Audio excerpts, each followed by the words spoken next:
Hey everyone, this is Peter 24/7 from Project Ghost with another WarDragons diary. So, PvP has ended. Atlas, we have been quite busy. At Bubble Drop, there was a big raid on our TA.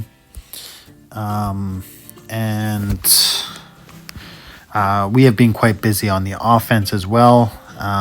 Plus, we've been defending. We've had more than a couple massive raids on one of the teams in our TA, but we've been going out and having fun together as well. So nothing much to report on that front.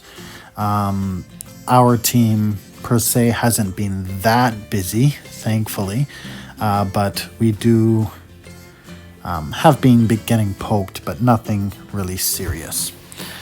My revive pool is getting not completely full, but I'm up to 100,000 troops and my revive pool 65,000. So managing your revive pool is always very important. Straight builds on troops takes a lot of time. There's a lot of players that have millions upon millions of troops. I've never had 1 million. I think the most I ever had was 850. But I go through them very quickly because every single time there's a battle, I'm there. So they tend to disappear quite quickly. With PvP ending, we did drop to Diamond 2, which is okay. We'll bounce back up eventually and see how things go. But we're back down here for this week. The last couple PvPs have been very grueling because the bases in Diamond 1 are significantly more difficult. Even the bottom base of the teams tend to be pretty tough, so it can be harder on some of the smaller players on the team. So, couple things we want to do as the PvP finishes is you want to first go into here and make sure that you've collected the quest. So as you can see, I have claimed it. This is very big. You want to make sure that your team and your teammates and everything are finishing every quest, because this adds up. Every single week you get a free 300 sigils and a free 1200 rubies, and not to mention the rune dust as well. So there's not that big of a difference between the 10th chest and the 9th chest, but if you can get to the 10th chest, that's what you want to be doing, what you want to be striving for. So since I have time, Atlas, we just did a raid with our TA. It's quite surprising because it looked like they knew we were coming, because the second we were moving, they were already sending in Primarchs and having, a bunch of teams come in to defend them. So I always find it very interesting how with our TA, when we're getting hit, we defend and do our best within the TA. We try not to involve any other teams. But when we're getting hit, when our TA is getting hit, they'll have 10, 15, 20 plus teams. And then when we're attacking, they'll have 10, 15, 20 plus teams defending them as well. So it's tough. But I kind of wish Atlas would go in the direction. I hope someone from PG is watching this video, because I'm going to say all of my opinions about how, at least in my opinion, you would make Atlas a lot more fun. So I think, first of all, getting rid of passage would fix a lot of issues. Passage is one thing that Mega Alliances have been using and abusing. This has actually stopped the castle turnover, because every single time you are attacking a castle, you'll have 50, 75. I've seen as many as 200 teams show up to defend a castle when, our TA goes into attack. So, passage is one thing. I would be, get rid of passage. That would affect us as well. Don't get me wrong, but encouraging TAs to go head to head with each other, without involving other teams, I think should be the ultimate goal. So getting rid of passage. The other thing that I would do is put a cooldown longer than 15 minutes on switching TAs. So if I were to leave my TA and join someone else's TA, whether it be to support them or do something else, maybe, I'm stuck not being able to move TAs again for not only 15 minutes, but like a castle, 1 week or something like that, or even longer. This would discourage people from, dumping castles,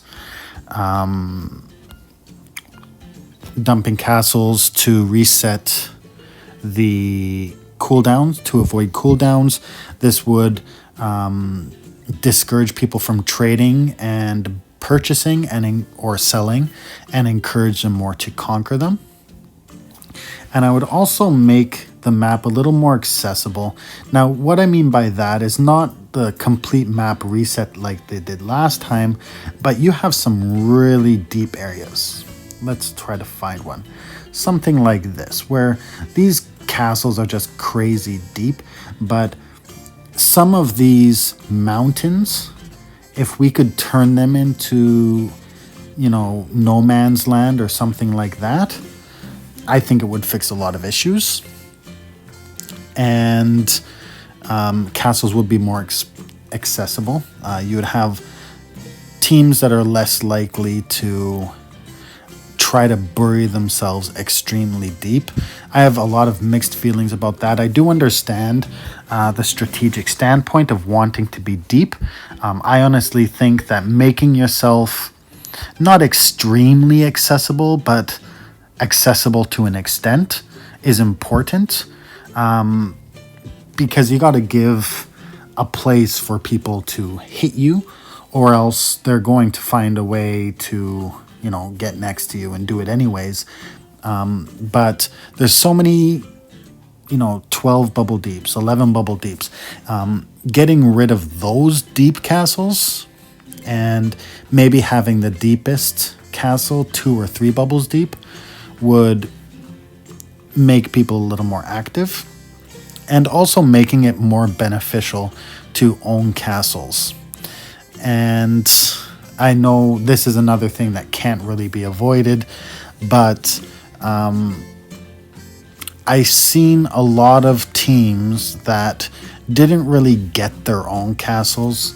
I don't know how often people are conquering castles. I see the big TAs, like the big TAs and really active TAs going out and conquering castles and doing it successfully, but then I see these castles being passed on to teams that are borderline inactive in comparison.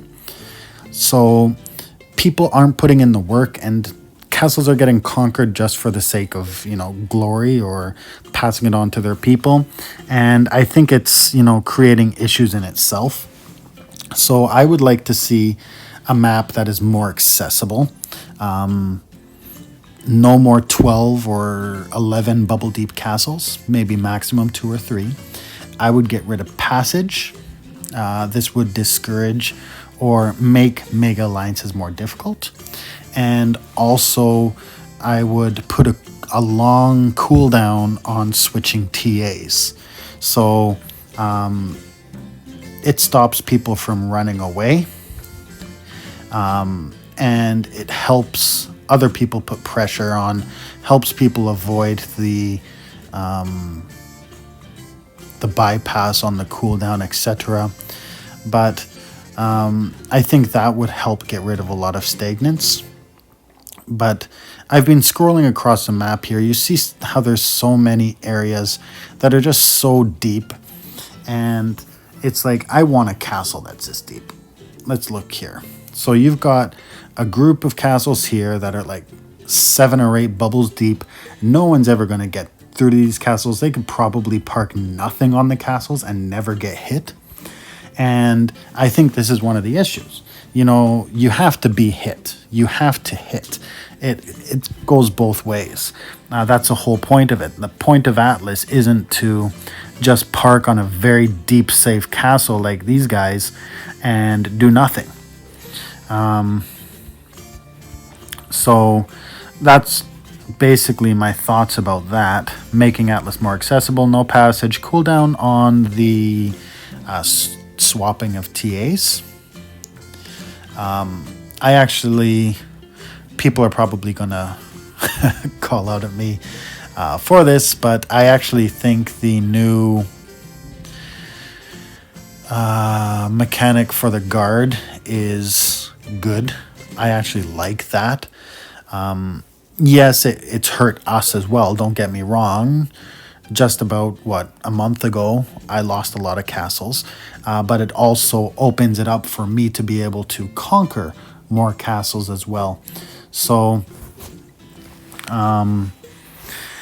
yeah, those are my thoughts regarding that. Tomorrow, breed starts. The new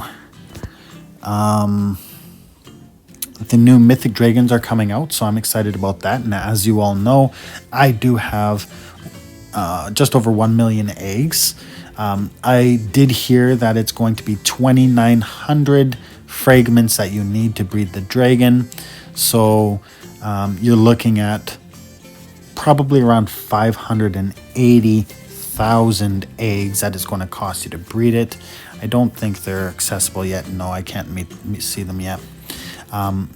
But I'm excited about that. I'll breed one and then I'll stop. I'll probably get to the 700,000 token point and then stop. And we'll go from there. So that's about all I've got to say today. I'm going to leave that a couple more days. And I'd like to thank everybody for watching. Tomorrow I will time it around the same time as the breed event so that we can breed, hatch, and run Invader with a new dragon. It'll be lots of fun. It'll be a bonding experience. So I'd like to thank everybody for watching. If you have any questions or topics you'd like me to bring up in a future vlog, please feel free to post it in the comments and I'll do my best to bring it up in a future vlog. And don't forget to hit the like button and subscribe. Talk to you all tomorrow. Bye for now.